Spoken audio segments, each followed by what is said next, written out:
Hello friends, कैसे हैं आप सभी लोग। आशा करती हूँ कि अच्छे होंगे। आज मैं आपको बताऊंगी कि हम नवरात्रि में ज्वारे कैसे बोएं और ताकि वो जल्दी से हरे भरे हो जाएं। नवरात्रि पूजा में जौ बोने का ही विशेष महत्व है। जौ को खास तरीके से पूरे विधि विधान के साथ मिट्टी के पात्र में बालू की मदद से बोया जाता है। ज्वारे की अच्छी वृद्धि को माँ दुर्गा की कृपा माना जाता है। ऐसे में ज्वारे की वृद्धि अच्छी हो, इसके लिए जौ बोने का सही तरीका जान लीजिए।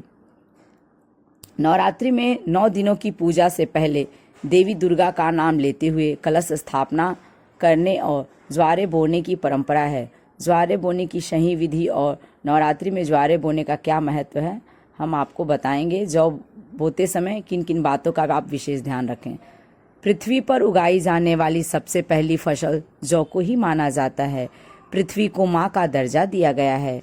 साथ ही धरती पर उगी पहली फसल ज्वारे को भी शास्त्रों में माँ का ही एक रूप माना गया है। नवरात्रि में अलग अलग घरों में जौ बोने का तरीका भी अलग अलग होता है। कुछ लोग बालू में जौ डालकर ज्वारे उगाते हैं तो कुछ मिट्टी में।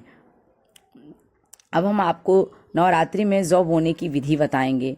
पूजा स्थल पर जहाँ पर जौ बोने जा रहे हैं उसे पहले साफ करें और वहाँ चावल के कुछ दाने डाल दें।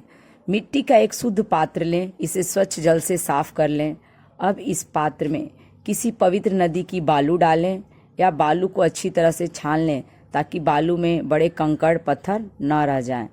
अब इस बालू में जौ के दाने डाल लें और अच्छी तरह से फैलाकर बालू से ही हल्के हल्के ढक दें। अब इसी पात्र में कलश स्थापना करें। कई लोग जौ के पात्र से अलग समीप ही कलश की स्थापना करते हैं। ध्यान रखें कि 9 दिनों तक जौ वाले पात्र में नियमित रूप से जल अर्पित करते रहें। इसमें अत्यधिक जल न डालें, सीमित मात्रा में जल का छिड़काव करें। यदि घर में चूहे हों तो ज्वारे के पात्र से चूहों को दूर रखने का विशेष इंतजाम करें, क्योंकि चूहे जौ को खा जाते हैं और फिर ज्वारे नहीं उगेंगे। 3 दिन में ज्वारे नजर आने लगेंगे। 5वें दिन तक अच्छी वृद्धि हो जाएगी। ऐसे में मौली की मदद से उन्हें हल्के बांध लें, इससे सपोर्ट मिलेगा और ज्वारे गिरेंगे नहीं। नवरात्रि में हम ज्वारे क्यों उगाते हैं? तो नवरात्रि में मंदिर या घर में कलश स्थापना के पास जौ उगाने की परंपरा है। पूजा स्थल पर इन्हें माँ दुर्गा की प्रतिमा के सामने एक मिट्टी के बर्तन में बोया जाता है।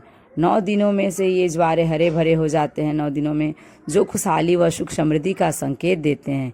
हिंदू धर्म की मान्यताओं के अनुसार नवरात्रि में जौ इसलिए बोए जाते हैं क्योंकि शास्त्रों में सृष्टि की शुरुआत के बाद पहली फसल जौ मानी गई है। इसलिए देवी देवताओं के पूजन में जौ बोना शुभ माना जाता है। यदि ये वीडियो अच्छी लगे तो लाइक करें और यदि मेरे चैनल दुर्गा दासी मीरा पर नए हैं तो इसे सब्सक्राइब करें।